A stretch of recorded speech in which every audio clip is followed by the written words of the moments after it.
Hello बच्चों, स्वागत करता हूं आपका आपके अपने यूट्यूब चैनल BSCB हेल्प पे। और आज बहुत दिन के बाद हम अपने चैनल पर वीडियो ला रहे हैं। कुछ दिनों से अपनी परीक्षा के कारण ये वीडियो नहीं ला पा रहा था, स्थगित थी। तो अब से ये कंटिन्यू चलेगा। और जहाँ तक हमने छोड़ा था अपनी इस पढ़ाई को, मतलब प्रोज सेक्शन का हमने ऑब्जेक्टिव क्वेश्चन आंसर किया था, उसके आगे की पढ़ाई आज से शुरू कर रहे हैं। तो उम्मीद है आप लोग यहाँ से कंटिन्यू करेंगे और हम शुरू करते हैं सबसे पहले शॉर्ट क्वेश्चन आंसर को। इससे पहले कि हम वीडियो में आगे बढ़ें, अगर अभी तक आपने हमारे चैनल को सब्सक्राइब नहीं किया तो सब्सक्राइब अवश्य कीजिए।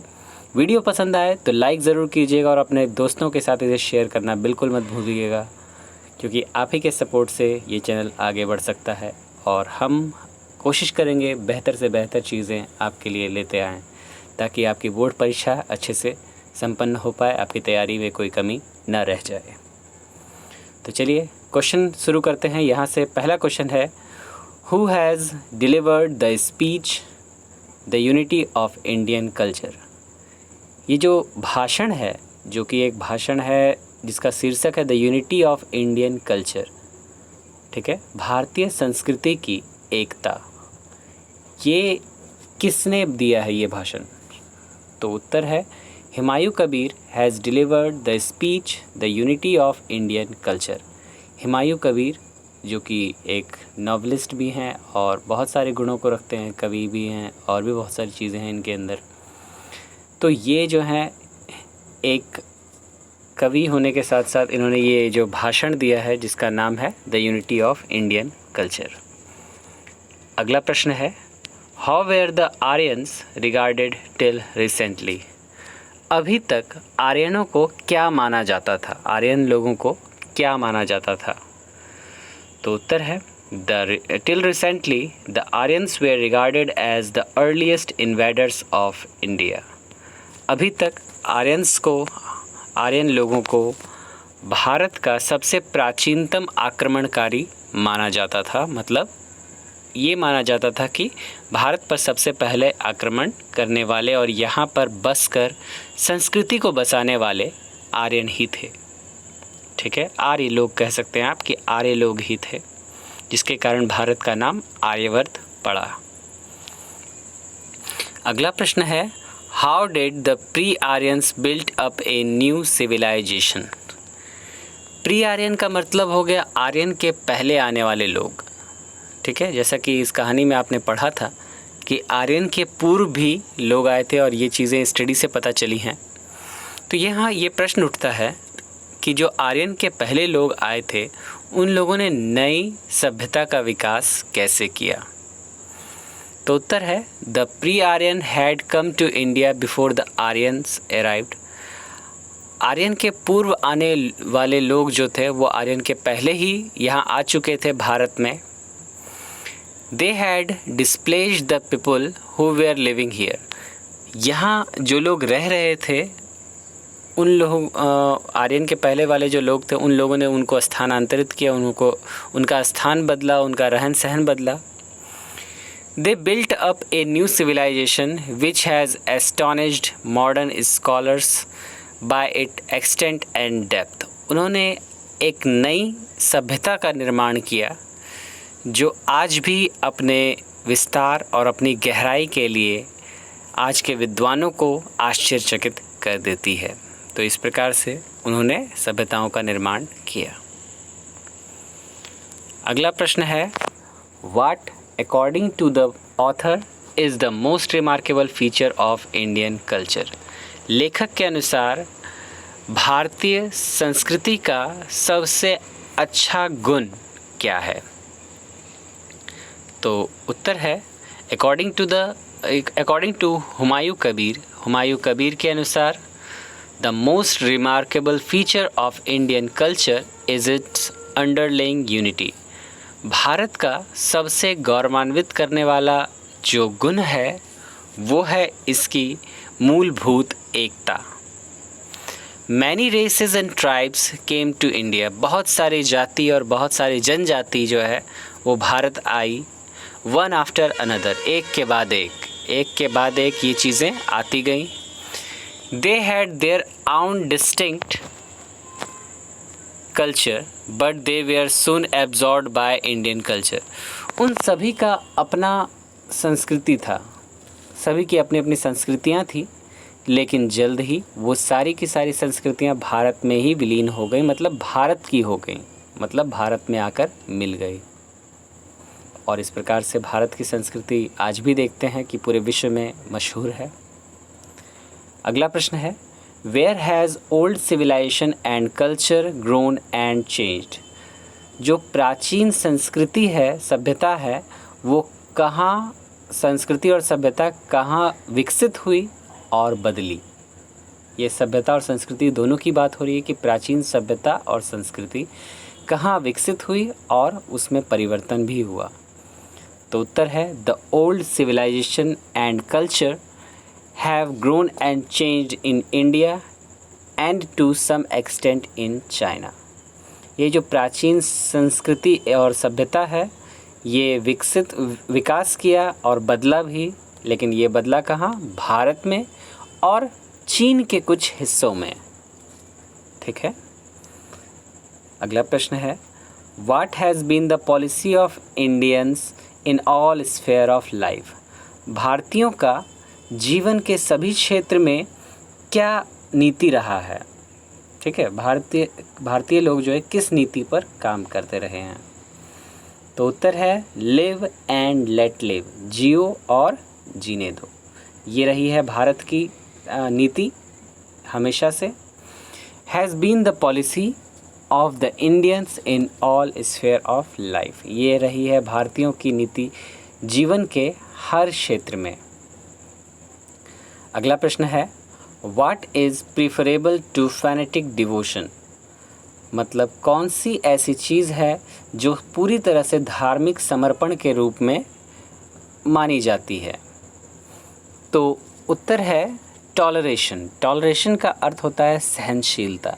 यहाँ पर हमारी सहनशीलता जो है, यही हमारा समर्पण कहलाता है। मतलब हम अगर किसी चीज़ को सहते हैं, किसी को बर्दाश्त करते हैं, मतलब हम खुद को उसके प्रति समर्पित कर देते हैं।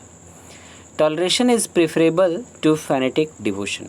ये सहनशीलता ही जो है हमारे समर्पण का मूल सार है। Which leads to the denial and persecution of all other values, जो हमारे सारे मूलभूत गुणों का, हमारे जो मूल तत्व हैं उनका निषेध करती हैं, उन्हें त्याग देती हैं, उन्हें छोड़ने को कहती हैं। मतलब अगर हम किसी चीज़ को बर्दाश्त करते हैं तो मतलब हम अपने आप से समझौता कर रहे हैं, अपनी मूलभूत आवश्यकताओं से समझौता कर रहे हैं। अगला है, which spirit underlies the change of Indian history?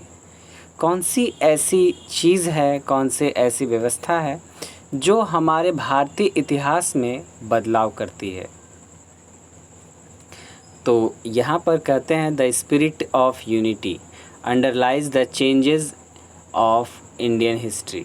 मतलब भारतीय लोगों में जो एकता की भावना है, जो एकजुट होने की भावना है, यही जो है ये लोगों में बदलाव का कारण बनती है, यही लोगों में बदलाव करती है। मतलब भारतीय इतिहास के बदलाव का कारण यही है। मतलब अगर हम भारतीयों ने एकता को नहीं स्वीकारा होता, दूसरे देश के आने वाले कल्चर्स को नहीं स्वीकारा होता, तो आज हम शायद कुछ और ही होते, हमारा इतिहास कुछ और ही होता। Indian culture is a blend of many elements. भारतीय संस्कृति जो है ये कई सारे तत्वों का मिश्रण है। But there is unity beneath this diversity. लेकिन इस विभिन्नता में भी एकता है, अनेकता में भी एकता है। यही है भारत का गुण। अगला प्रश्न है, how does Humayun Kabir define culture? Humayun Kabir culture को अर्थात संस्कृति को किस प्रकार व्याख्या करते हैं, संस्कृति की व्याख्या किस प्रकार करते हैं?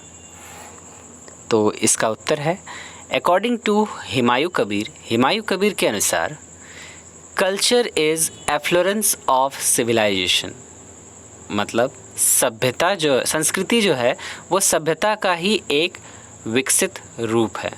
ठीक है, मतलब सभ्यता तो बहुत ही बड़ी चीज़ हो गई और संस्कृति जो है उसी का एक खिला हुआ रूप है, उसी का एक अंश है, एक खिला हुआ फूल है। It is expressed through language and art. इसे व्यक्त कैसे कर सकते हैं हम अपनी सभ्यता को, संस्कृति को? तो व्यक्त किया जा सकता है हमारी भाषा के ज़रिए, हमारे कला के ज़रिए, थ्रू फिलॉसफी एंड रिलीजन, हमारे दर्शन शास्त्र के ज़रिए, हमारे